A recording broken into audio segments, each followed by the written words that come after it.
de tothom i per tal de donar el protagonisme que pertoca seré molt breu en la presentació d'aquesta taula rodona. Després d'escoltar els meus companys aquest matí, jo m'atreviria a dir que la innovació és una actitud que ens porta a no conformar-nos, a ser crítics amb la nostra feina, amb el que fem, i que de manera coherent ens porta a ser responsables i segurament una mica agosarats, atrevits i creatius per donar resposta a les necessitats i problemàtiques que es plantegen a les nostres institucions. Ja siguin necessitats i problemàtiques que vinguin des de l'interior de la institució, de l'escola, de l'institut, de la pròpia universitat, o demandes que el propi context ens demana. Parlant d'entorns innovadors, com diu part del títol de la taula rodona que presento, diríem que assumir una innovació no acaba a l'aula. És assumir que els canvis han de traspassar l'aula, han d'instaurar-se al centre, per tal que puguin tenir continuïtat, que puguin ser sostenibles i que acabin convertir-se aquest canvi, aquesta innovació, en una rutina i que l'acabem interioritzant en el nostre dia a dia. Tal com indica el programa del 8è o del 9è Fòrum d'Educació, l'objectiu de la taula rodona és que els nostres convidats ens puguin explicar la seva experiència, tot donant resposta a les preguntes que el propi programa formula, com és la seva experiència, com l'han viscut, a quines necessitats respon la innovació que ens presenten, per què creuen que és una experiència innovadora i què ens aconsellen, què podem aprendre de la seva experiència. I tot això, a més, els demanem que ho facin en un espai sintètics, que siguin sintètics i que ho facin aproximadament uns 20 minuts. El primer dels nostres convidats, si ben disciplinats amb l'ordre del programa, és el Ramon Berlans. Ell és mestre i llicenciat en Històries i des de l'any 87, que va començar a exercir com a docent, ha treballat en totes les etapes educatives, a infantil, a primària, a secundària i a la universitat. Actualment està a l'Institut Cal Gravat de Manresa i en els seus darrers anys ha dedicat la seva feina i la seva tasca a treballar temes de diversitat dins de les unitats d'adaptació curricular, a les aules d'acollida, a les aules obertes. Ha coordinat i impulsat projectes en centres educatius i també ha participat en molts encontres, congressos i jornades com el que avui ens acull aquí a tots. És autor de diversos articles en diverses revistes de l'àmbit educatiu i és un dels membres fundadors de la xarxa de Sanet. Pertany també des dels seus orígens al grup TIC de l'ICE de l'UAB i des del 2007 està a l'equip de coordinació del projecte Espurna, que és el que avui ens ve a explicar, impulsat pel Departament d'Ensenyament i l'ICE de la UAB. L'Espurna és una xarxa de treball telecol·laboratiu que neix a l'aula, però que es projecta fora d'ella i que la seva intenció és ajudar el mestre a passar de ser mestre innovador a ser centre innovador. I ara ja sense més preàmbuls li dono la paraula perquè pugui començar ja la seva intervenció. Gràcies. Ara, sí? No, que deia que bona tarda, que venir a parlar de centres innovadors i d'espais innovadors amb el públic aquí fa una mica de por, però que bé, una mica el que faré serà una reflexió sobre com veig que és tot el procés d'innovació i les diferents dimensions del que considero que és una innovació i apuntar sempre que tens algunes idees que a partir de les coses podem agafar després per fer de res. Així és quan et proposen de parlar d'innovació és un tema molt complex i vaig pensar buscar alguna de les metàfores perquè a més tenint en compte que ara sent ben dinat i la gent està més cansada i tal, ho farem una mica més amè. I llavors he comparat tot el tema de la innovació amb el fet d'anar en bicicleta. El punt de partida seria aquest. I la bicicleta és un vehicle curiós i el passatger el seu motor, és a dir, la innovació parteix d'una persona, parteix del professorat i parteix de la voluntat i si t'agafa una bicicleta pujar-hi sobre i separar-la, no? I la veritat és que no és un bon moment per practicar el ciclisme, no és perquè bé, només cal mirar les notícies i veure les borrades que està fent en Bert i unes quantes més, i llavors una mica també aquesta diapositiva ens remet al fet que ens compliquem bastant la vida a vegades, no? O sigui que els mestres tenim la tendència a ser bastant, molt poc pràctics, no? L'altre és que, així com a reflexió d'entrada, que tinc la sensació que a vegades ens fotem un fora de pala però no ens juguem d'enlloc. És a dir, que com a col·lectiu som també una mica especialistes a fer dispendis considerables d'energia i que no ens la juguem d'enlloc. I bàsicament el que volia plantejar és el que jo entenc que són les 4 dimensions de la innovació educativa, centrades únicament des del punt de vista del mestre, perquè si treballem a nivell institucional doncs la cosa es pot complicar bastant, no? Començaríem per una dimensió individual i ara us explicaré experiències que jo he viscut, que són les que a les quals després podré respondre. Mireu, jo crec que la primera dimensió quan parlem d'innovació és la individual. És a dir, a l'escola tenim persones que són diferents i no sé, almenys jo ho sé per experiència, perquè des de l'any crec que el 92 que estic en temes d'atenció a la diversitat doncs tinc la sort de ser més sensible a aquests temes i aleshores tinc molt clar que el punt de vista parteix d'aquí. És a dir, totes les persones són diferents i potser des del punt de vista de la personalització de l'aprenentatge doncs penso que és la primera dimensió a partir de la qual hem de poder treballar. Mireu, una embúrnia, sabeu què és? Una embúrnia, això no és cap enigmàrius ni res, Una embúrnia és un estri que es fa servir pagès, és un localisme i és un recipient lo suficientment petit com per poder ser transportat a mà i lo suficientment gran com per poder encabir el màxim de líquid possible.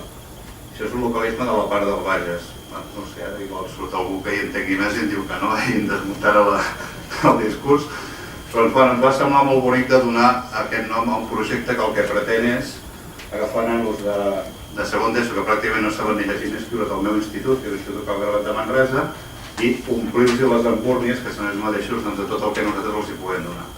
Llavors aquests nanos el que fan és cada dimarts i cada dijous anar a la Fundació, van als horts de la Fundació Resoviol de Manresa, no sé si potser això no ho coneixeu més, la Sor Lucía Caram, que és com una mica més mediàtica, doncs és la monja que porta tot el tema aquest, que està al davant, i aleshores ells el que fan és el dimarts i el dijous se'n van a uns horts ecològics que hi ha i des d'allà treballen totes les àrees del coneixement possible, és a dir, des del coneixement del medi, tema de naturals, tema de socials, les matemàtiques, van a aquests horts on els que estan portats per persones que viuen a la residència de la Fundació, que són persones que han passat per situacions de vida dures, tenen experiències vitals molt potents que també ens poden ajudar, diguéssim, a transmetre a aquests nanos un missatge molt poderós. Ells van als horts i també van al banc d'aliments que hi ha a Manresa, el banc d'aliments que dona servei a més de 2.000 famílies en aquests moments de la zona del Bages. I aquesta és una imatge d'aquest any que vaig tirar, que estan aquí amb un de les persones que porten l'hort aprenent com funciona el multicultor. Que ja no us explico com va quedar el camp després, el primer dia que ho agafava. I aquesta seria una mica la primera dimensió, és la dimensió personal. La segona dimensió seria més de grup, com a experiència el que us explicaré de grup classe és un treball per aprendre tot el que és la hidrografia, perquè el que fa que aquest any que m'ha tocat fer és les socials de primer d'ESO i aleshores el que hem fet ha sigut a través del Moodle muntar grups de treball, en vez de fer-los impullar tots els rius i mars del món mundial, doncs hem agafat i hem organitzat creuers per tot el món. Això que veieu són dos grups diferents, cada grup hi ha 4 nanos, i bé, el que són això són webcams que tu cliques aquí, ells trien una ruta, pot ser un riu, pot ser un creuer pel Carib, pot ser el que sigui, aleshores el que poden fer és entrar aquí i poden veure una webcam que els hi ensenya un espai del lloc on estan treballant en directe. Fins i tot vam trobar webcams que estan posades a vaixells. Això és una manera de treballar que el que pretén també, al cap i a la fi, és que els nanos aprenguin a treballar d'una altra manera. És a dir, que entrin al fòrum, que facin servir els fòrums i que no sigui una mica el de sempre, que fa el llibre de text, que comença per la pàgina el Santi i Anna, comença la pàgina 1 i acaba la 300 i pico, i que allà passen coses que bàsicament no interessen als nanos o que estan desfasades. Bé, això són comentaris del fòrum, i tampoc t'intento ensenyar-vos, però realment és esgotador quan aquests nanos agafen la dinàmica i comencen a intervenir perquè quan agafen carrerilla no vegis. Bé, això introdueixo una rúbrica, en aquest cas de com jo avaluo aquesta activitat dels creuers. Ara la lletra és molt petita, però com que ho vaig fer a la xarxa us ho podreu descarregar si voleu imprimir. Anem pujant a la tercera dimensió. Parlem ja del centre. Si us esteu adonant, el que estic intentant dir-vos és que no podem plantejar-nos una actuació innovadora si no tenim present aquestes 4 dimensions de manera equilibrada. Això ho tinc bastant clar. Bé, la dimensió de centre us explico la barcelonada. La barcelonada se'ns ha hagut un dia que els nostres alumnes, que són bastant pagesots, són de poble, i a mucha honra, dic, un dels problemes que tenim és quan els portem a Barcelona que no saben, es perden. Aleshores el que fan, vam muntar un treball amb codis QR, amb eines de georreferenciació, geolocalització, i bé, bàsicament el que havien de fer per grups és arribar a Barcelona, se'ls tenen uns targetons que hi havia els codis QR i aquest any introduïm realitat augmentada, han de muntar les seves rutes, poden intercanviar els targetons i el que han de fer és tirar fotos a cada punt on arriben, fotos a l'Instagram que automàticament queden georreferenciades en un mapa que és conjunt. Aquest any dir-vos que això va començar l'any passat en un centre, i bueno, després si volen parlem, no? I això s'ha reprojectat en el marc d'un projecte de la CENET i seran 6 o 7 els centres de la comarca del Bages i del Berguedà que aquest any treballarem conjuntament a la Barcelona. Bé, aquí si us hi fixeu són les fotos d'Instagram a l'esquerra. Els nanos ja treballen des del tren, perquè des que pugen al tren comencen a treballar muntant les rutes. El mapa amb una aplicació que el que fa és geolocalitza tots els grups allà al lloc on estan i a la dreta el xat, que podeu imaginar triar-ho. Bé, la dimensió en xarxa seria la quarta dimensió. I aquí el que volia destacar és la xarxa Espurna, que és una xarxa que fa anys que funciona. Per aquí abans deies la Montserrat Berg, que ara l'he perduda, no s'ha entès, no està amagada. S'ha amagat, allà darrere. Bé, la Montserrat Berg, aprofito per dir que és la persona que porta la part d'aquesta xarxa més activa i més potent, que és la part dedicada a primària. Ella coordina tot aquest espai. Té 19 col·laboradors, si me'n deixo cap, Montserrat, més o menys. 19 col·laboradors que el que fan és cada mes agafen i al voltant d'un tema generen material i generen activitats i a més, la veritat és que d'una qualitat penso que impressionant, sobretot en el cas de primària, que és el que porta ella. Bé, aleshores, aquest projecte es basa en això, en un grup de 50 mestres que el que fa és, de manera totalment desinteressada, generar material i generar unes dinàmiques que el que fan és, penso, aportar i acostar la innovació educativa a moltes aules. Sobre aquesta activitat Espurna no és la més interessant, però jo també hi col·laboro i us volia ensenyar una activitat Espurna concretament per veure com funciona. No explico cap de la Montserrat, que podria explicar moltes i són igual o molt més bones que la que us ensenyo, però aquesta és la que conec perquè és la que participo. Cada 15 dies, abans de cada setmana, enfoquem un tema d'interès, que això no surt a cap Santillana ni enlloc. Ara hem fet el del tricentenari, vam parlar de Mandela, vam parlar de l'informe PISA, vam parlar del tema del País Valencià, és a dir, que estem de la sentència Parot, temes que són de màxima actualitat, i el que fem, totes aquestes persones que veieu aquí dalt, és impressionant que en 3 o 4 hores ens posem d'acord amb el tema de la propera notícia al cap de 15 dies i cadascú s'ha especialitzat en una activitat concreta. Això se suma i és una mica un exemple del que pot ser la dinàmica del projecte Espurna. La Montserrat també us podria explicar com treballa, que bàsicament és d'aquesta manera i realment l'experiència dels anys que portem és bastant interessant. Bé, quines necessitats responen tots aquests projectes innovadors de les quatre dimensions? Aquí hi hauria una cinquena dimensió que seria tot el paper, el fantàstic paper que estan fent els serveis educatius. Aquí tenim allà darrere el Jaume i tenim gent d'altres serveis. El paper que està fent el mateix ICE com a catalitzador de tots aquests processos que penso que val la pena que s'ha de dir. Doncs, a quines necessitats responen aquests projectes? D'entrada, la necessitat d'ajustar el pinyó i el plat adequat a cada tram.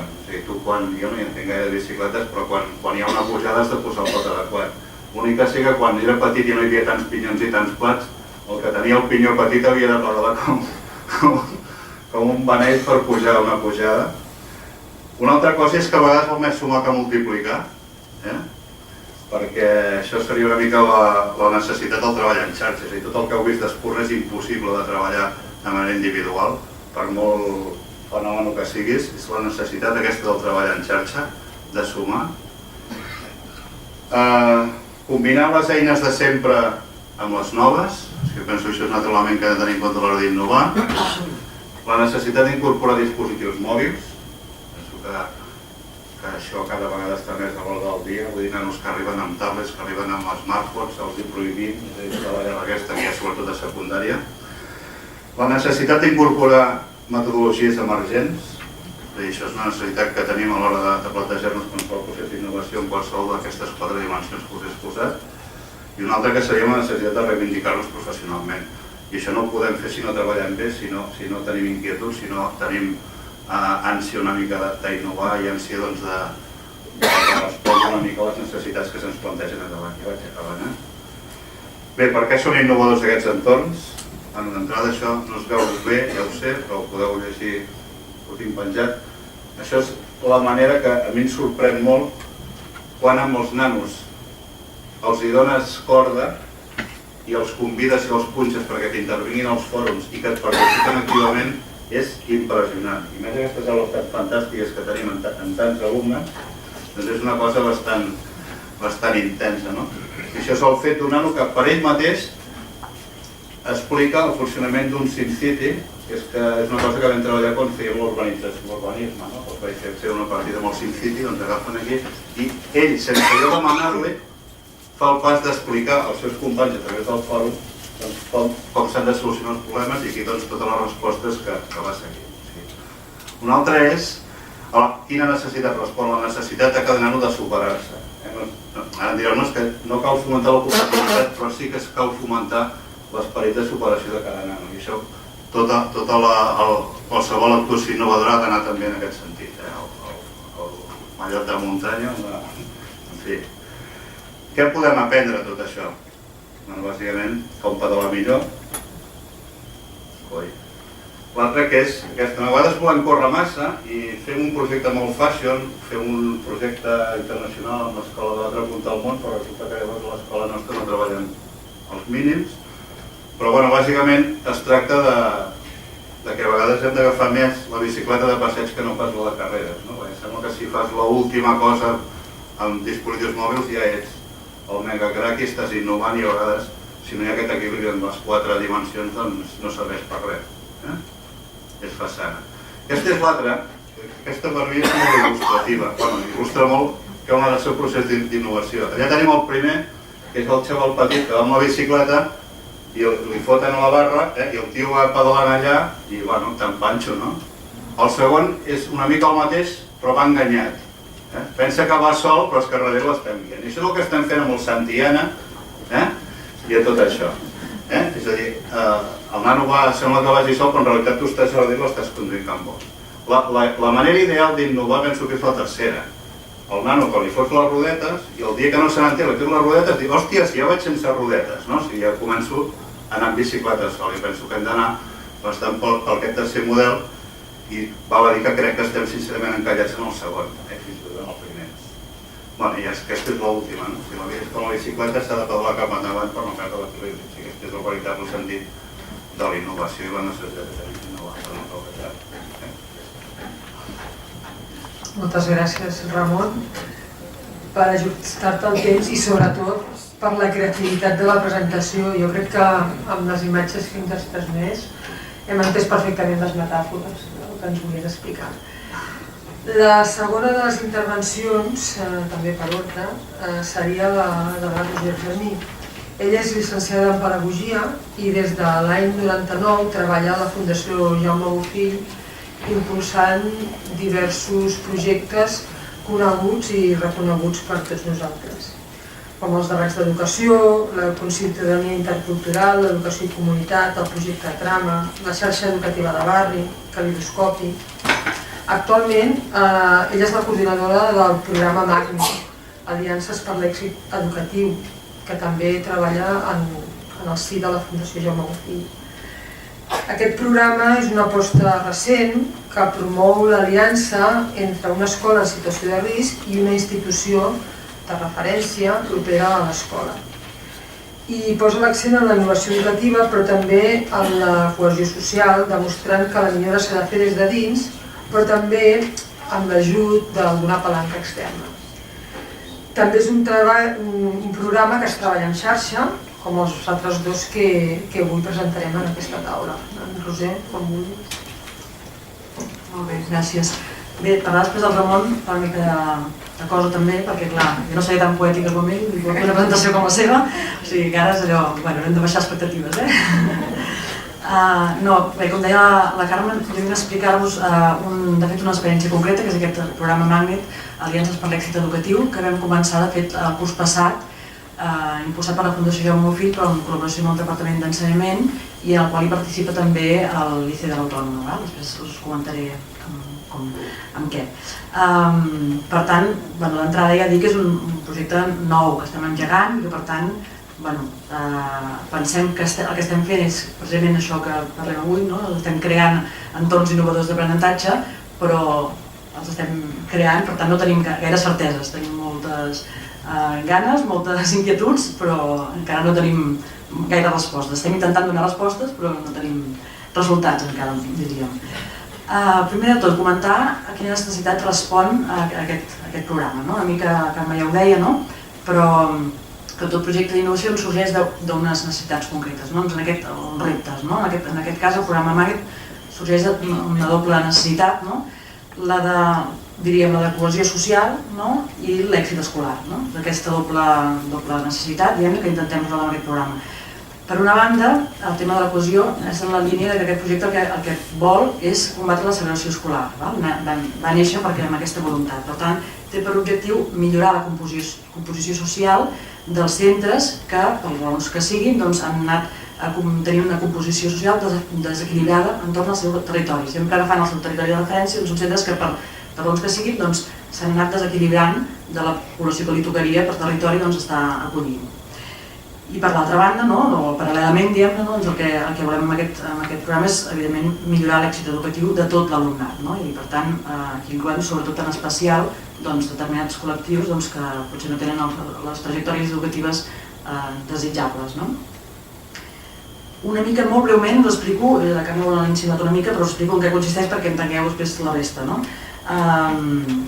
El programa el que fa és acompanyar els centres educatius que estan en aquesta situació que comentàvem d'una composició social desequilibrada en el desenvolupament d'un programa d'innovació educativa, en diem així, en aliança amb una institució externa. La idea és buscar una aliança amb una institució que és una institució de referència en un àmbit del coneixement específic, sigui el científic, sigui l'artístic, el de l'àmbit de la comunicació audiovisual, etc.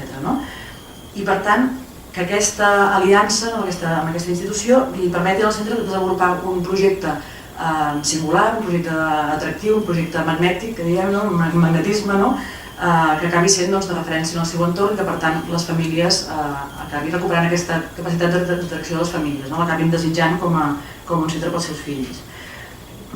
Com ho fem? Per tant, aprofitant aquest àmbit, aquest coneixement que ens aporta la institució de referència i per tant apel·lant a la corresponsabilitat educativa i també al mateix temps cohesionant l'equip docent del centre entorn a un projecte comú i engrescador. No us explico els detalls de com funciona el projecte, però sí que només esmentar que l'acompanyament aquest que fem en els centres educatius pivota sobretot sobre dos elements, sempre ho expliquem així, una mica un element més extern, més de la part de precisament d'ajudar en aquest centre a difondre el seu projecte, a visibilitzar el que està fent, a utilitzar la marca de la institució, per això busquem la institució, utilitzar la marca de la institució per dir que aquí estem fent coses, que estem aquí, que existim, i per tant d'alguna manera ajudar a ampliar aquests canals per arribar al seu entorn i a les famílies, i després al mateix temps un procés intern de transformació, perquè si només féssim aquesta part de dir fem algunes activitats, algunes propostes amb la institució, podria quedar com uns tallers, unes activitats bolets, uns projectets, però clar, no estaríem transformant en un projecte de centre singular. I una mica el que llavors al mateix temps estem fent és aquest procés com més intern de transformació, que aquí és on tenim el suport de l'ICE de l'Autònoma, que ens ajuda a coordinar tots aquests assessoraments que fem als centres, perquè d'alguna manera el que fem és posar un formador, una persona que acompanya tot aquest procés durant 4 anys i que ajuda a anar asseguritzant aquest procés de transformació del centre. Per què diem que són, o per què pensem que és un projecte o que són projectes innovadors a les escoles Magnet, als instituts Magnet? D'entrada diria que el programa en si podríem dir que és innovador. Per què? Doncs perquè d'alguna manera pretén respondre d'una manera diferent o d'una nova manera a un repte que és el repte de la segregació escolar. Durant molts anys, com tots sabeu, durant molts anys hi ha hagut esforços per part de moltes de les administracions de pensar molt bé els processos d'escolarització i del territori per intentar normativitzar l'elecció escolar de les famílies. Bé, aquestes polítiques, diguem-ne, continuen sent necessàries perquè un programa així ha d'anar recolzat també de polítiques d'escolarització equilibrada, però el que s'ha vist durant molts anys és que han sigut poc valentes i per tant no han acabat de fer l'efecte que havien de fer o no han sigut suficients, perquè les famílies al final han acabat igualment defugint aquests centres que s'anaven segregant. Per tant, el que el programa vol és donar-li una mica la volta i fer un enfocament de la necessitat des del punt de vista positiu, de la motivació, d'intentar enfortir el projecte de centre de tal manera que sigui prou atractiu com per aconseguir motivar i aconseguir una adhesió de les famílies en el centre. Per una altra banda, podríem dir que el projecte Magnet és innovador, sobretot el projecte que desenvolupa cada centre és innovador perquè li suposa al centre educatiu una nova manera d'estructurar els aprenentatges i perquè el que fem és agafar un eix vertebrador, que és l'àmbit de coneixement de la institució, però no amb la voluntat de fer un centre que especialitzi els seus alumnes. La voluntat no és que si un centre treballa amb el MAC surtin tots artistes o un centre que treballa amb l'Institut de Ciències del Mar surtin tots científics. No és aquest l'objectiu, sinó que l'objectiu és treballar totes les competències i treballar tot el currículum. Per tant, com es fa això? Molt bonic, però ja sabeu tots que això no és tan fàcil, és molt fàcil de dir però molt difícil de fer. Per tant, suposa un repte en el centre, de com es va fent aquest enfocament transversal dels continguts, es va treballant, o sigui, es tenyeix el dia a dia del centre via l'àmbit de coneixement de la institució i per altra banda hi ha el repte de l'enfocament aquest competencial dels aprenentatges que en diem, que tots sabem que tots els centres volen treballar competencialment però que no és tan fàcil de fer després de portar a la pràctica a l'hora de la veritat. I per tant continua sent un repte per molts centres trencar determinades dinàmiques i realment incorporar projectes que siguin més transversals o que impliquin més una dimensió més complexa dels aprenentatges. I per últim, voldria citar, per últim, no acabo encara, però per què són innovadors a les escoles Magnet, voldria citar una frase de la Valerie Hannon, que és una persona que va participar en un congrés que vam fer al desembre de la Fundació Jaume Bofill amb l'OCDE, que és el Congrés de Lideratge per l'Aprenentatge, i va dir una frase que vaig dir, mira, ella parlava precisament d'això, de com promoure la innovació, com fer que els centres llancin a innovar. I deia, per innovar cal barrejar deliberadament persones d'àmbits molt diferents. Bé, jo no sé si sempre ha de ser així, o la pregunta que llançava abans la Maria, si la innovació ha de ser intrínseca o com... Però és veritat que el que hem vist nosaltres amb el projecte Magnet és que el sol fet de fer treballar conjuntament l'equip docent d'un centre amb un equip d'investigadors d'un centre de recerca científica o amb un equip de professionals que treballen en una institució externa, ja de per si és una oportunitat de mirar les coses d'una manera diferent, de repensar estratègiques, d'aprendre els uns dels altres, o sigui que ja de per si ens sembla que provoca canvis, almenys en el cas del centre segur. Bé, com són els centres Magnet, no? Que era una altra de les preguntes que ens fèieu. Com són? Jo aquí he distingit dues mirades, no? Una és com són els centres amb els quals que han començat a participar en aquest programa, en el sentit de dir com és un centre que s'atreveix a innovar o començar un projecte d'aquest tipus que els suposa una transformació de centre, és a dir, no és un projecte, suposa un esforç personal i una feinada. No? Jo diria, primer vull descriure com els veig jo, aquests centres que estan començant, i després què penso que necessiten, no? Per poder ser un centre màxim i tirar endavant el projecte. No? D'entrada diria que, una cosa que ha sortit molt ja també abans, però el tema de la capacitat de lideratge, no? Que hi ha d'haver, jo diria, un equip directiu amb capacitat de lideratge i amb capacitat de motivar a l'equip docent, però no només. No? El que és important és que hi hagi un equip motor, no? Que vegi clar, que engresqui, que encomani els altres tirar, perquè sempre hi haurà escèptics, o sempre hi haurà gent que dubta més o que no s'hi veu tant amb cor, però hi ha d'haver un motor que tiri. No? Després diria, són equips docents, aquí sí, tots els claustres que hem començat a treballar amb els centres que hem començat a treballar, amb un elevadíssim compromís amb la seva feina i amb unes expectatives altes del seu alumnat. No? Tot i treballar en contextos amb dificultat, doncs l'expectativa alta de dir podem fer que aquests alumnes aprenguin més i millor perquè poden. No? I després jo diria molt conscients de la realitat del seu centre i per tant parteixen d'una realitat sentida i per això han acceptat de participar en aquest programa. No?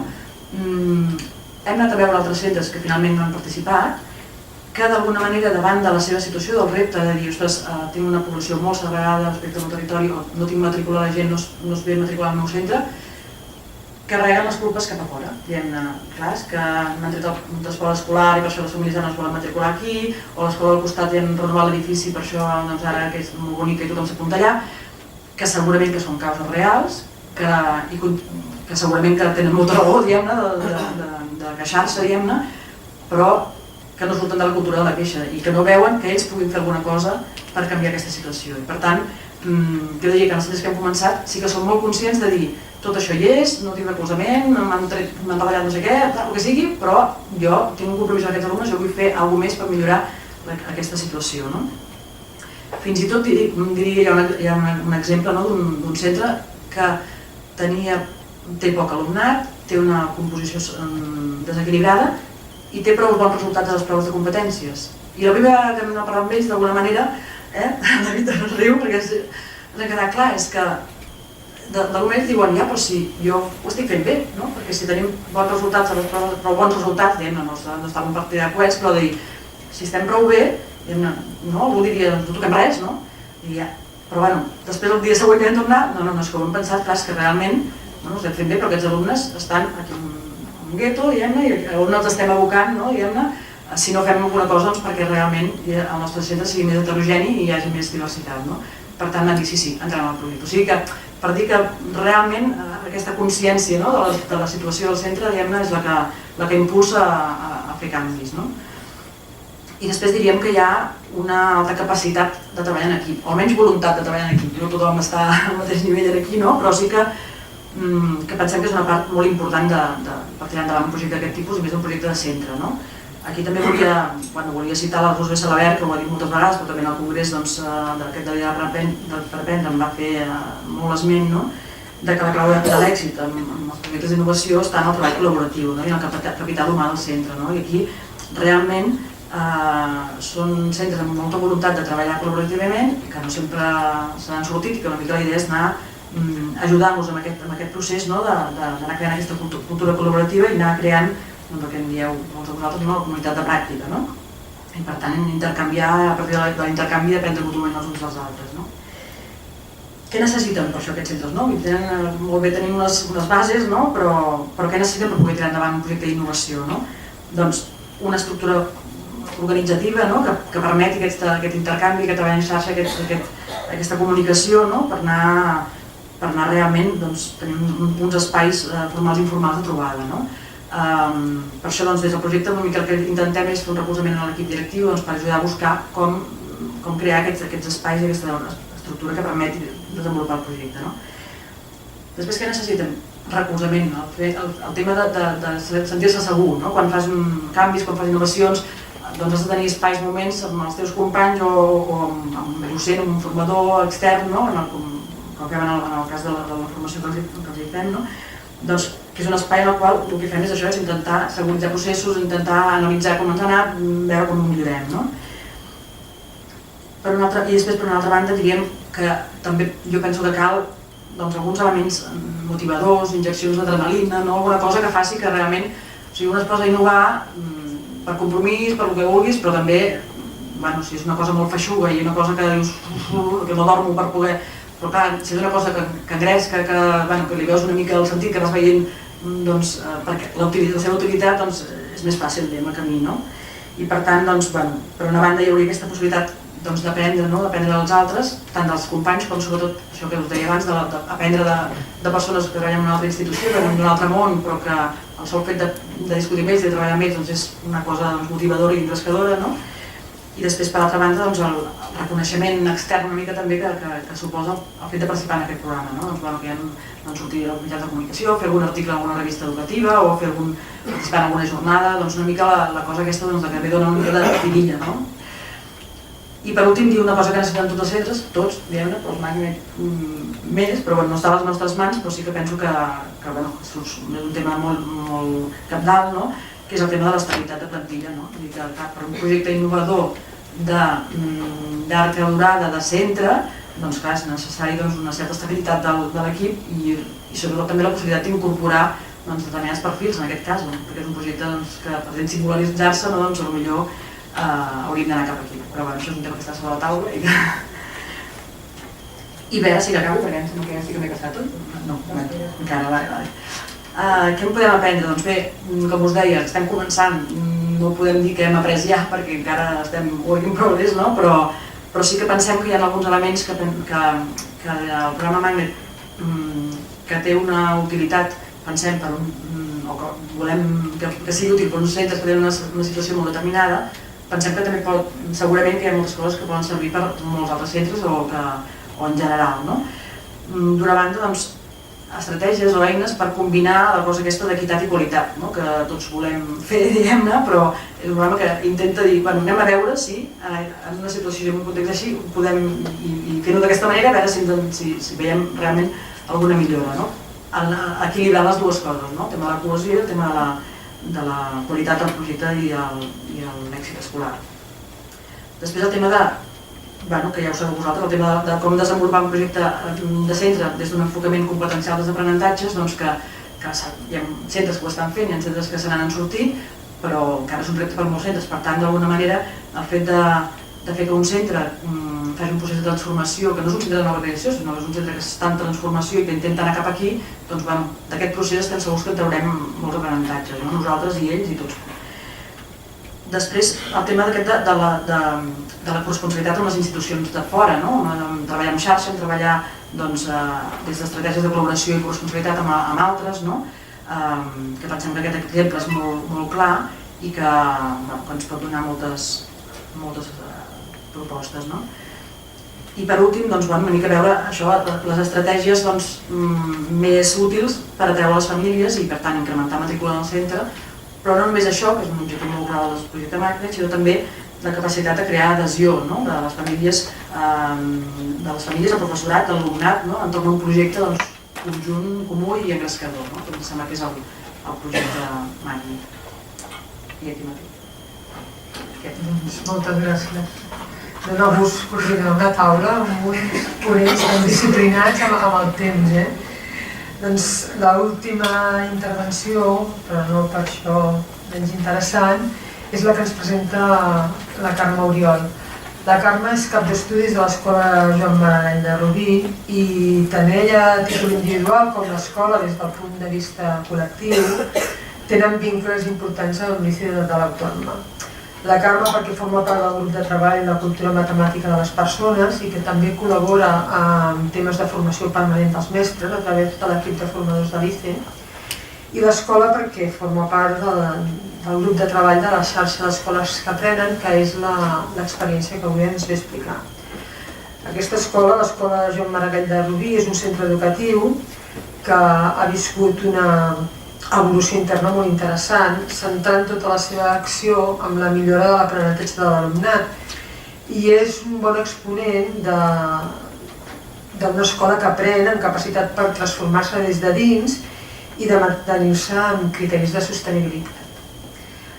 Hem de tenir present que estem parlant d'una escola que en condicions no sempre favorables ha intentat repensar les maneres tradicionals d'ensenyar i aprendre per tal d'afavorir el progrés de tot el seu alumnat.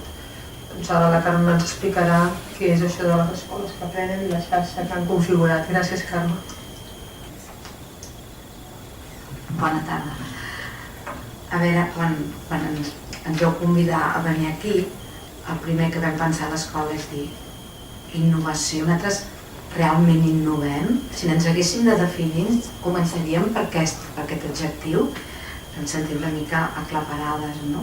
Perquè pensàvem, no hem après res, no tenim res especial, diferent, no hem creat una cosa nova que no existia, per tant, estem innovant. I per una altra banda, dèiem, el que sí que tenim clar és el que no és innovar.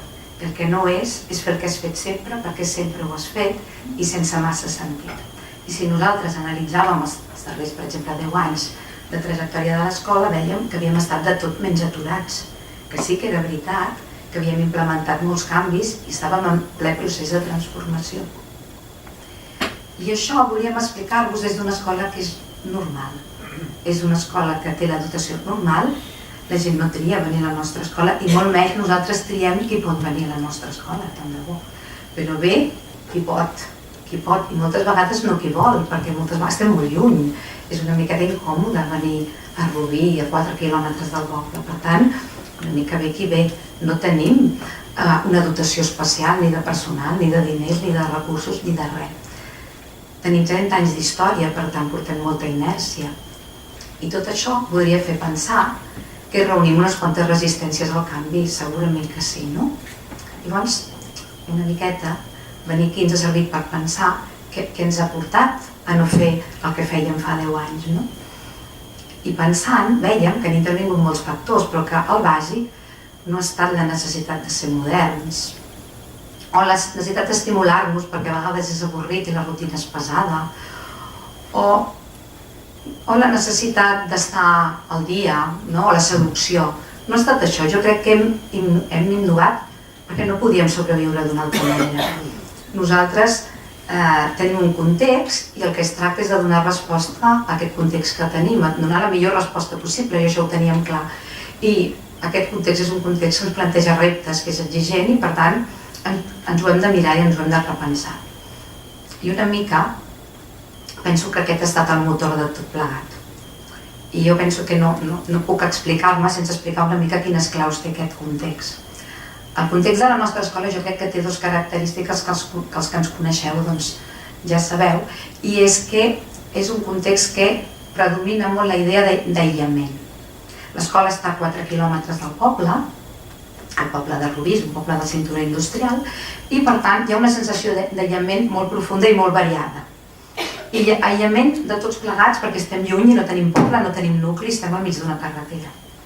Aïllament de les famílies que deixen els seus fills en una parada d'autobús amb un autocar i no veuen què passa fins que els tornen. Hi ha una mena de buit allà entremig. Aïllament perquè tenim una part important, una tercera part de l'alumnat que està en una urbanització immensa, diuen que és un conjunt d'urbanitzacions dels més grans d'Europa, entre Terrassa, Rubí, etc., i que venen de tot arreu i que estan molt allunyats, és molt dispers.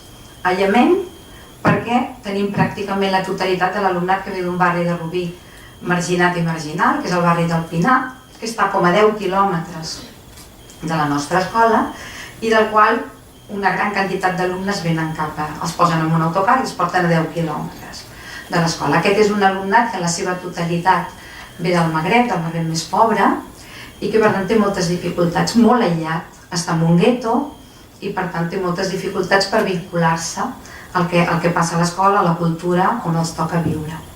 I aïllament perquè hi ha una part d'alumnat molt gran que ve de tot el poble i que són la matrícula viva, és la gent que no ha capigut altres escoles, que se'n van allà lluny i no saben, i fins i tot no estan massa contents.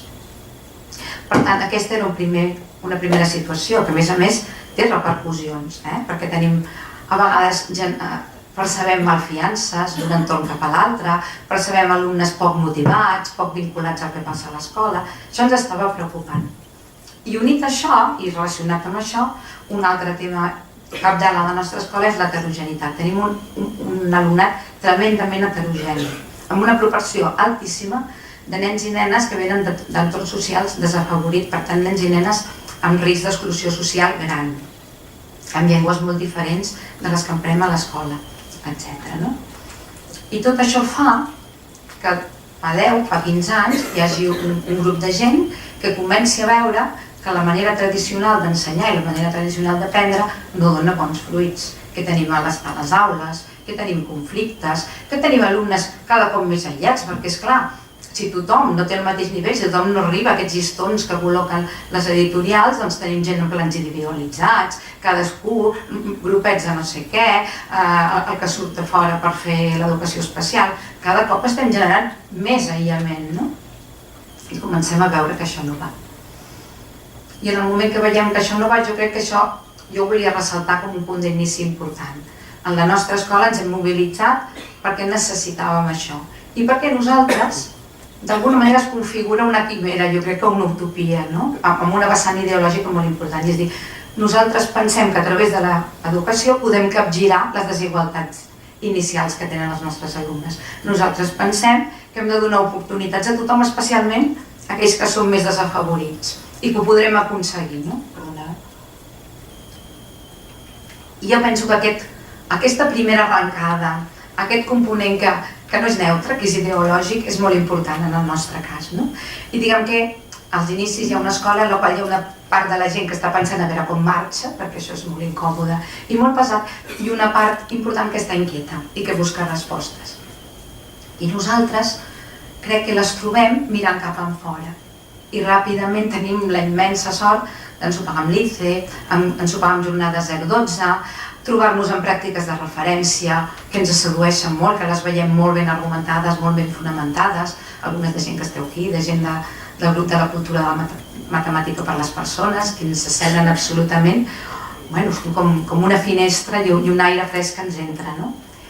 I veiem que ens hem de formar, que n'hem d'aprendre, perquè és clar, nosaltres pensem que allò donarà resposta. Nosaltres ens apropem inicialment a la filosofia, ara que ja hem sentit més tots del treball per projectes, i veiem que aquella manera de treballar pot donar resposta a les necessitats nostres i dels nostres alumnes. Per què? Doncs perquè la lògica no serà la de les editorials i la de les programacions, sinó que la lògica tindrà a veure amb cultivar aquell desig dels nostres alumnes de comprendre el món, de comprendre's ells mateixos i els altres, que podrem treballar molt més des de l'aprenentatge cooperatiu, molt més des de la interacció entre ells, que tindrem una manera d'ensenyar més flexible, que ens permetrà encaixar molt més bé estils diferents, cultures diferents a dintre les aules, incorporar llenguatges diferents, que els entorns seran comunicatius, que crearem cohesió de grup, amb processos col·lectius rics però fonamentats en processos individuals potents. I nosaltres veiem que allò ens obre un munt de possibilitats de donar millor resposta. Per tant, aquesta era la primera idea, de dir, nosaltres ens posem aquí perquè pensem que donarem una millor resposta a la situació que tenim, que ens preocupa. I a partir d'aquí ens comencem a formar i a formar, però també hi ha una realitat. Un no pot dir, em formo, perquè hi haurà un dia que estaré superpreparat i llavors aplico. I això no és així. Un es forma, intenta tenir haver reflexionat, haver vist, haver tingut algunes idees clares, però hi ha un punt que t'hi has de posar. I a partir d'aquí jo crec que la transferència de la teoria, de la formació que ens aporten tots aquests elements externs, la transferència d'això a les aules, a la realitat nostra de l'escola, crec que haig de dir que s'ha d'organitzar. Perquè moltes vegades ens trobem les escoles que diem anem a un curs, anem a una formació i ens sedueix molt, però això és molt difícil de fer a l'escola, no podem. Jo crec que a vegades parlem de les polítiques del departament, i jo crec que les escoles també requereixen polítiques. En el nostre cas, per exemple, segurament necessitàvem una dotació tècnica important. si volíem treure els llibres de text i treballar d'una altra manera. Segurament necessitàvem atrevir-nos a pensar els horaris d'una altra manera, a organitzar uns acompanyaments entre nosaltres, perquè teníem dubtes, a muntar una biblioteca, mediateca, doncs amb més material i amb una organització que donés sortida a coses que necessitàvem. Per tant, el primer que fem com a equip és preocupar-nos de crear unes condicions perquè allò que tenim ganes que succeeixi passi realment a la pràctica, no? I això és un primer moment. I a partir d'aquí, jo penso que el que volia parlar a partir d'ara és el que suposa tot això en una escola. O sigui, ara som una escola que en un moment donat decidim que a poc, que amb calma, ens ficarem en processos que ens portaran a canviar la manera de fer a les aules. I això jo he viscut que ens ha generat riscos, ens ha generat reptes, ens ha generat temors, ha generat un munt de reptes, no? Potser el més fàcil ja ho havíem fet i el difícil és el que ha vingut després. Perquè una de les coses que pensàvem era com aconseguim que un claustre, que en determinats moments pot canviar el 50%, es comprometi amb un projecte que ni l'ha triat. Això primer, com ho fas? Fins ara estàvem molt tranquils. Quan tu estàs en un equip sembla que et dona tranquil·litat, tries el Santillana de turno i dius, parafrasejant-te tu, i dius, ja hi ha uns experts que han pensat que jo tingui continuïtat i tingui coherència, per tant, jo delego la responsabilitat, mira, si no va bé ja em preocuparé. Però, esclar, com donem continuïtat i coherència a això que estem fent? Perquè correm el perill que comencem a innovar i això sigui una olla de gris i cadascú vagi. I els nens tenen una escolaritat, tenen un procés que ha de tenir continuïtat i coherència. Davant del que ens preocupa i de tot el que ens arriba de la xarxa, la gent del CREDA i de les comunitats d'aprenentatge, els grups de treball de l'ICE, el que llegim, els formadors que venen, el grup de les escoles que aprenen, davant de tot això que arriba, com ens protegim de moviments pendulars? No? Ara fem això, ara provem això altre, com ens protegim d'això? I com ens protegim sobretot d'un cert activisme accelerat, d'anar introduint canvi rere canvi d'una manera desmesurada i sense saber molt bé on anem. I tot això, sobretot aquí estem a l'equip directiu, ens preocupa enormement. Això junt amb una consciència, que és a dir, caram, tenim una responsabilitat molt gran. Sí que aquí dèiem hem de ser agosarats i valents, però no estem dissenyant mobles, estem amb nens i nenes. Per tant, nosaltres hem d'aconseguir alguna evidència de que allò que ens ha seduït tant, allò que sembla tan ben fonamentat, funciona. I per tant tenim la responsabilitat de buscar evidències d'això. I per tant, comencem a pensar com ho hem de fer això.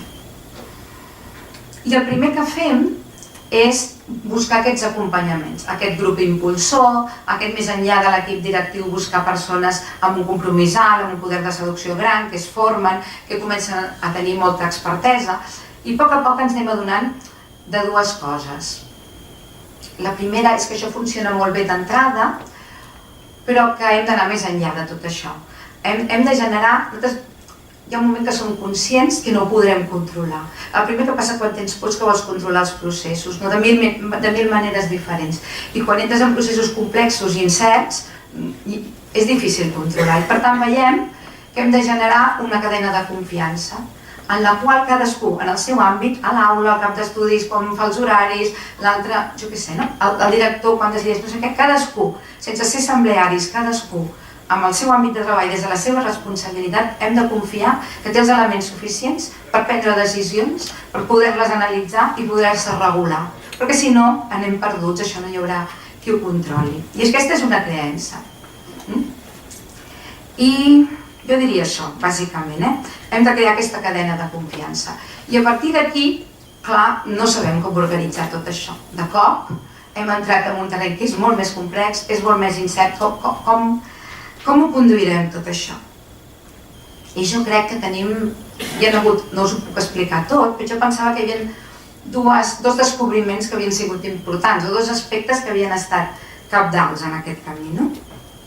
Per una banda, a donar, d'alguna manera, i això molt de la mà de la formació, concebre'ns com una comunitat que aprèn al claustre de mestres. Nosaltres també som una comunitat que aprèn i, per tant, nosaltres hem d'organitzar entorns de reflexió i d'aprenentatge. I com ho farem, això? I llavors ens adonem que tenim l'obligació d'aquesta formació que rebem, organitzar aquesta transferència i assegurar-nos, que anem pel bon camí.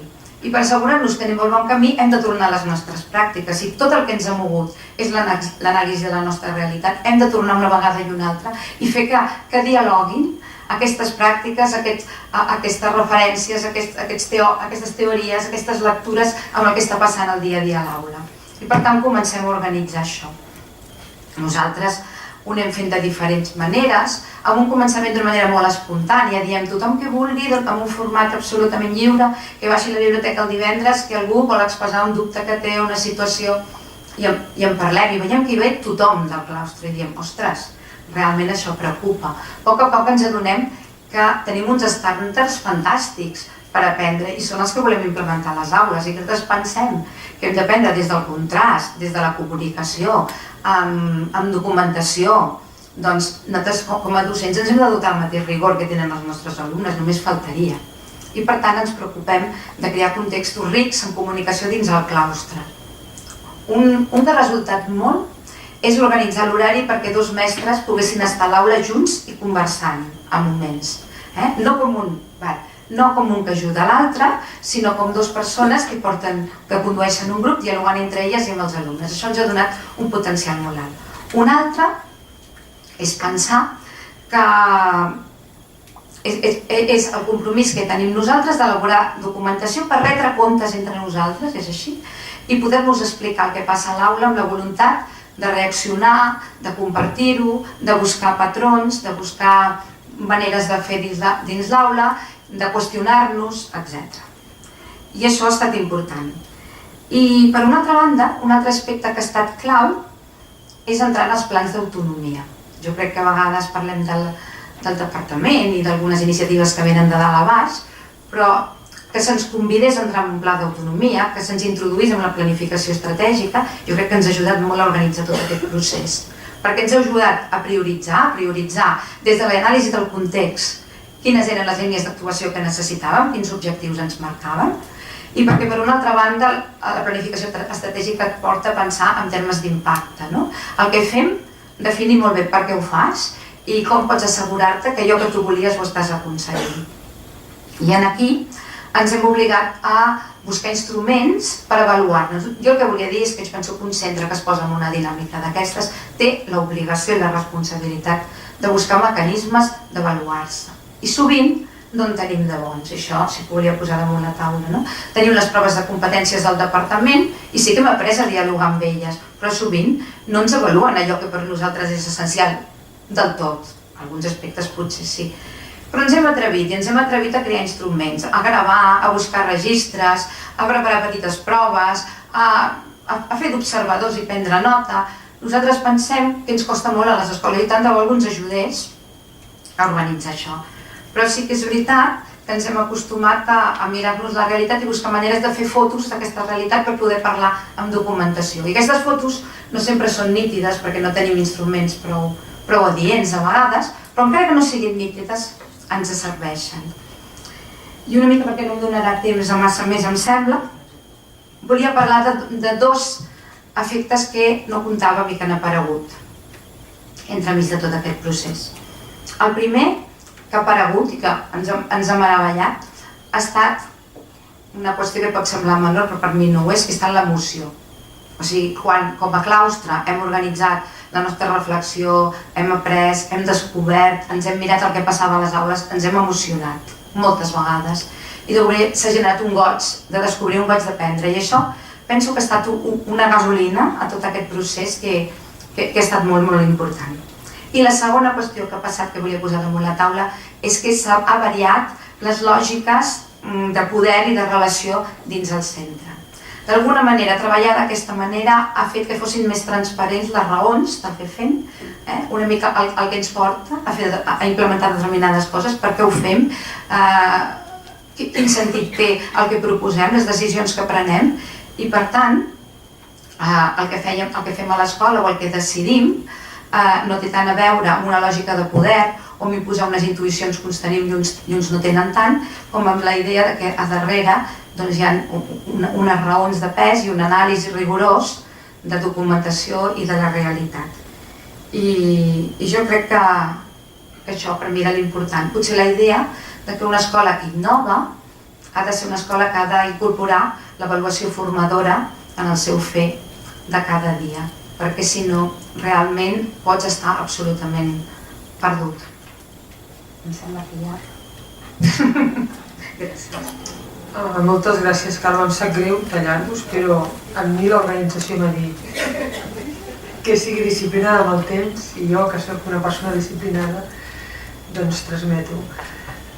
Jo voldria, abans de deixar la paraula a les persones que ens han escoltat, felicitar l'organització del fòrum per la tria de les 3 experiències, perquè jo crec que han estat tan diferents però tan estimulants que segur que ha generat les ganes de que l'auditori ens pugui fer preguntes o reflexions en veu alta o qüestions, i d'aquí una mica que hàgim apretat els nostres convidats a explicar l'experiència per tenir un petit espai perquè vosaltres ara pugueu intervenir, pugueu interactuar i podeu fer preguntes en relació als temes que ens han explicat. O sigui que, si voleu, aneu demanant paraules.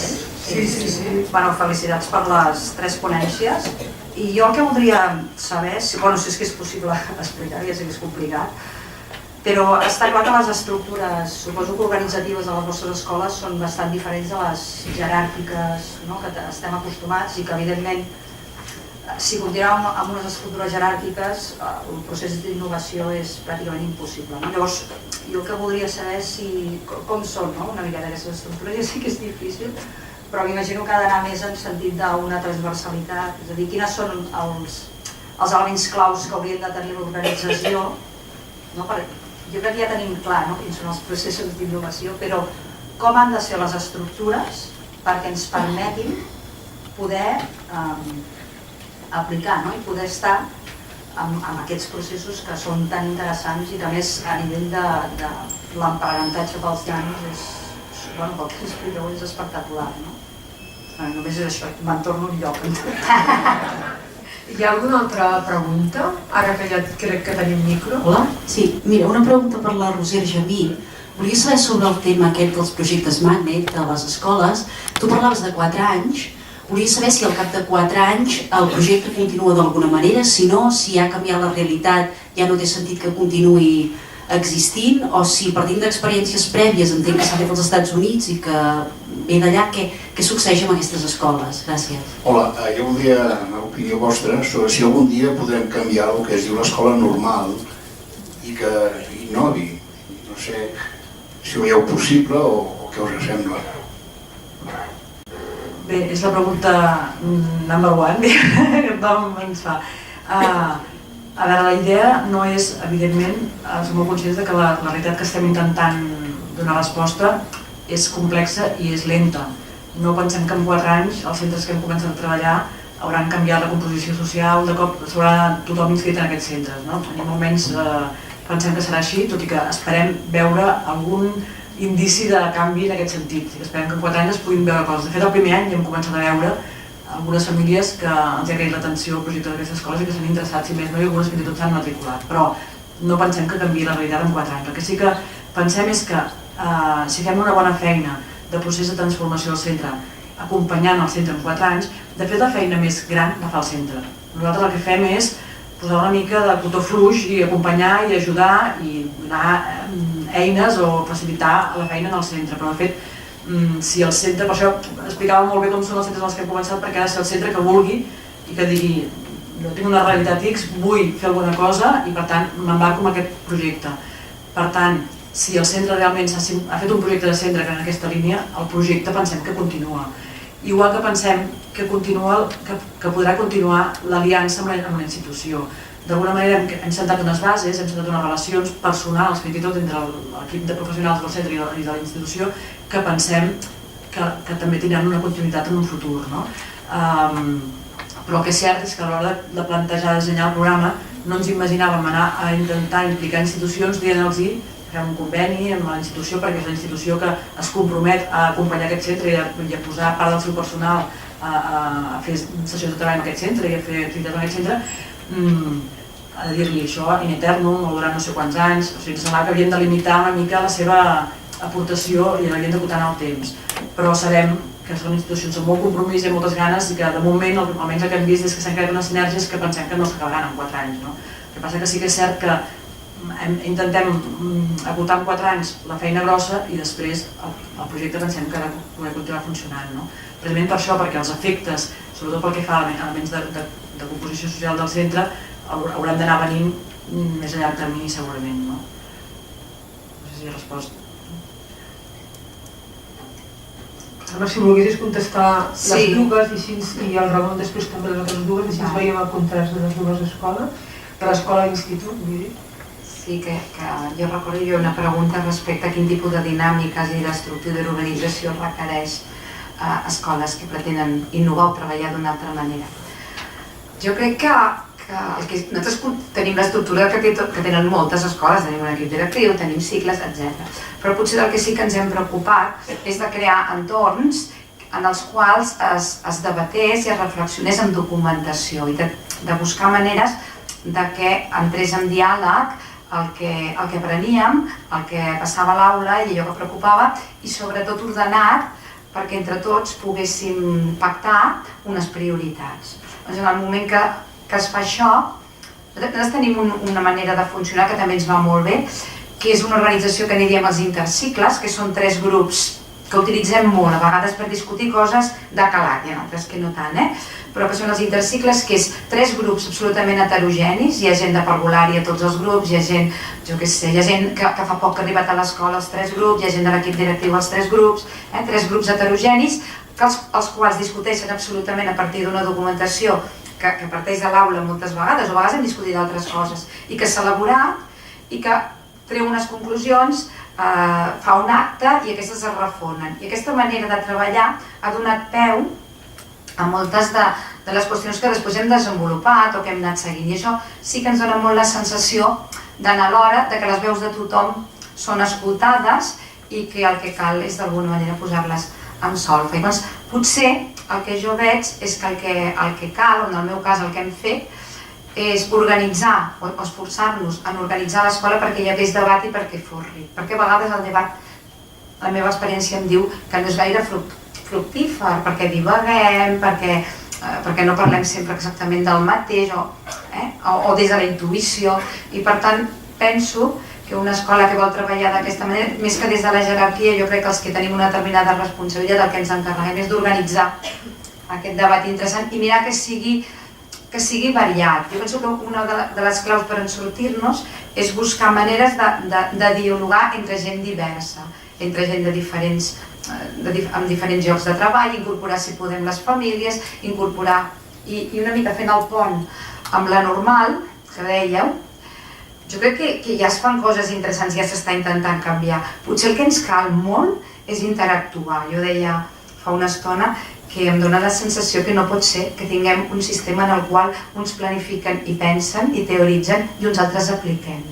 Penso que fins que no superem això, jo reivindico el dret dels que estem a les aules de ser intel·lectuals també i també reflexionar i també elaborar coneixement, no?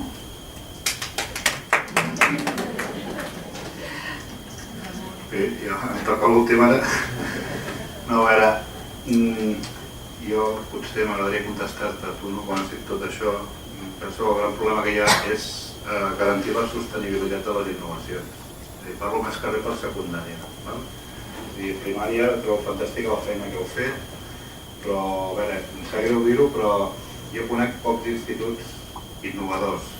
Quan parlo d'instituts innovadors, vull dir un institut que tingui un projecte educatiu, que l'hagi pensat, que l'hagi consensuat i que el porti fins al final en les seves últimes conseqüències. Ja veig, som aquí al Polis, per allò allà a veure.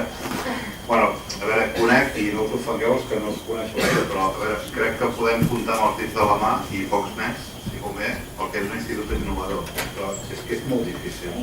I és molt difícil, penso que a primària hi ha d'altres dinàmiques, però és molt difícil perquè hi ha molts escuts que s'han de superar i hem de replantejar, si volem parlar d'innovació en majúscules, hem de plantejar de canviar el sistema funcionarial, ens hem de plantejar de moltes coses que s'han de trencar.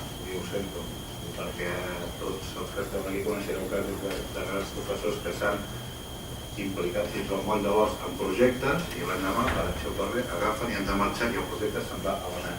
És a dir, el projecte innovador és aquell que no depèn de la persona i trobar un centre educatiu, i parlo més ara per secundària, que tingui un bon projecte innovador, que el tingui ben integrat al projecte educatiu, que no depengui de les persones, ho sento, però és difícil de trobar. No sé si els que esteu aquí esteu d'acord. Torno a insistir en les 4 dimensions que he dit abans. És a dir, la primera, la del nen, la de l'aula, la del centre i la de xarxa. La que en aquests moments està fallant, per mi, és la de centre. La dimensió, la tercera dimensió, per mi, és la que ara en aquests moments està fallant. I està fallant tot i la bona voluntat dels equips directius, tot i la bona voluntat de molts mestres que hi estan deixant la pell, però si de veritat no s'enriqueixen els elements, diguéssim, favorables a que es produeixin processos d'innovació, és difícil. És difícil i que no impossible, perquè reconec gent que hi està deixant la pell, però les energies que hi estan deixant, sé de molta gent que s'ha quedat pel camí. Gent que ha estat a primera línia de foc i que s'ha cremat, s'ha cansat perquè realment és esgotador. Has de tenir molta il·lusió, has de ser molt fort per poder aguantar, diguéssim, totes les adversitats que hi són. I no vull ser pessimista, perquè de veritat hi ha gent que treballa molt bé i gent que, no, és veritat, gent que treballa molt bé, gent que té moltes ganes, però que llavors potser ens refugiem en aquesta 4a dimensió que és la de xarxa. Estic parlant per secundària. Jo, per exemple, parlo de gent que està al Twitter, gent que va a les jornades, que fa el que diem amb el Jordi del turisme pedagògic, que va a totes les jornades, i sí, tenen molt bones idees. A les seves aules, sobretot a l'estiu, que hi ha moltes jornades, gent que té molta sensibilitat per atenció a la diversitat, que no tothom la té, i l'hauria de tenir, crec. Gent que a la seva aula està fent un treball fantàstic, però al centre, jo m'he trobat quants projectes han començat a primer d'ESO amb una energia i una il·lusió tremenda, i a tercer d'ESO entres a la classe i veus a Don Arcadio amb el Santi Ena fotent classe. Això a mi em rebenta. Està passant. El gran repte avui dia és aquest, és donar continuïtat i tenir un projecte educatiu que no ens l'haguem copiat del Rincón del Vago, perquè pràcticament la gent es copia a les primeres pàgines dels editorials, a del Rincón, a veure, és així, es copien els projectes educatius, ve l'inspector, que mono, que tal, pim-pam, vinga, si fan que bé. Però projectes educatius que siguin més reduïts, però que siguin ferms, que es portin a terme fins a les últimes conseqüències, no és això, que repeteixo, la xarxa per mi ara és un oasis, un refugi de tota aquella gent, sobretot parlo per la meva experiència d'atenció a la diversitat, que som les ventafocs, diguéssim, de tot el sistema. I l'atenció a la diversitat de secundària, la gent que esteu per aquí, veig aquí el Cesc, ojo que poca broma, en aquests moments. Sí, molta gent que està en aquests temes s'està refugiant a les xarxes socials. Per què? Perquè tu te'n vas a una trobada, a Blabloc, te'n vas a una i tal, i allò és una injecció d'ànims i de... Mira, no estàs sol al món, no? Vull dir, t'ajudes i retroalimentes i t'animes i tal. Però quan aterres una altra vegada al setembre al centre és la crua realitat. I la crua realitat, no oblidem que no ho hem dit, però envelliment del col·lectiu docent, tota la que ens caurà ara sobre amb el tema del verd, és a dir, ojo, és a dir que innovar no és fàcil, però no per això no hi hem de renunciar. Llavors, el gran repte és falcar i donar, penso, posar les condicions favorables a aquesta tercera dimensió que és la que està fallant. Moltes gràcies, Ramon, Carme, Roser.